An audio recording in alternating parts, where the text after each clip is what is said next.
L'esprit fair play a prévalu le week-end dernier à Abengourou, c'est à l'est de la Côte d'Ivoire, et c'était à l'occasion du tournoi Indeni Fair Play. Ce tournoi de Maracana, qui était à sa première édition, a réuni plusieurs clubs de l'intérieur du pays.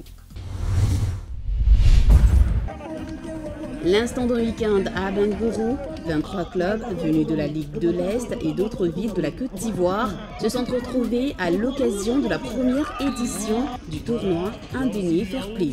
Ces retrouvailles ont marqué la rentrée sportive du club Les Princes de l'Indeni.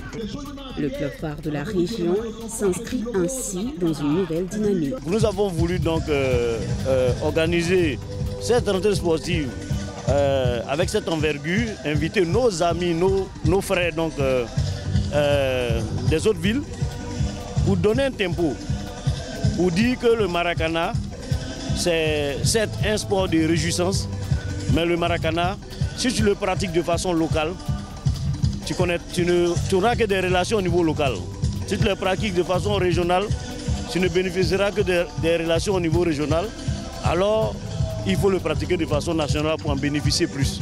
L'Indeni Fair Play, à l'instar des compétitions organisées à l'intérieur du pays, est une aubaine pour tout le corps de l'administration publique. Le boulot nous stresse beaucoup. Et après le boulot, il faut toujours déstresser. Et puis il faut se faire de la connaissance. Donc, à l'intérieur, notre chance que nous avons, c'est le Maracana.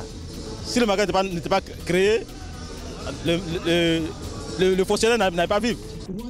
Candidats à l'organisation de la Coupe nationale de Maracana, les responsables de la Ligue de l'Est se donnent les moyens d'accueillir des compétitions majeures de la Fédération ivoirienne de Maracana. Nous sommes aussi candidats pour l'organisation de la Coupe nationale.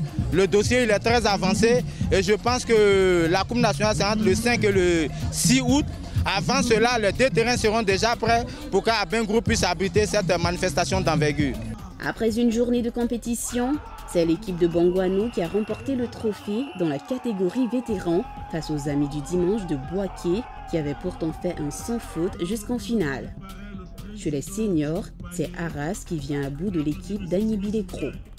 Comme d'habitude, l'esprit fair play a encore prévalu au cours de ces joutes régionales.